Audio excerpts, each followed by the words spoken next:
the mechanism behind caffeine for physical performance measures doesn't seem to be related to anything that you might see like on Google. The mechanism for caffeine for performance reasons, what it actually does is it blocks your perception of pain.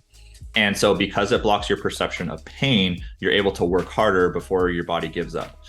And so what they saw was that the people who were in the very high dose, they were able to put much more work in, and they accumulated much more like lactate and acid into their muscles. Like they were able to tolerate more burning feeling before they gave up. And just for context, by the way, so like a 1% improvement on a 10K time trial means like beforehand you were neck and neck, and now the dude is like 1 football field behind you.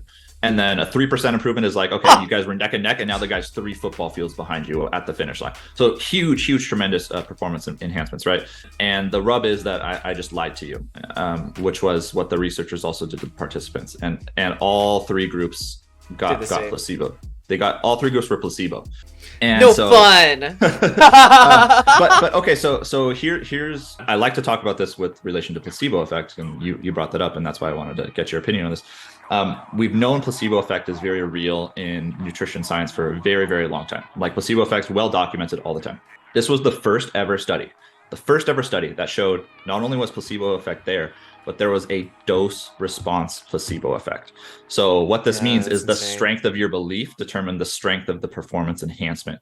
So the people who thought they were getting the 4.5 mg per kg did modestly better. And the people who thought they were getting the 9 mg per kg did a lot better. They did 3 times better. And actually the really interesting thing was, I omitted this just to make the story a little bit more compelling, but the people who were told they were getting 0 actually did worse than baseline measurements. So if you were told you were getting nothing, you actually did worse than what you would have done if you weren't told anything. So it was like there was this dose response placebo effect where it's like, okay, you got worse when you were told 0, you got a little bit better, and then you got like a lot better with it. And so anyway, I'm just that's great.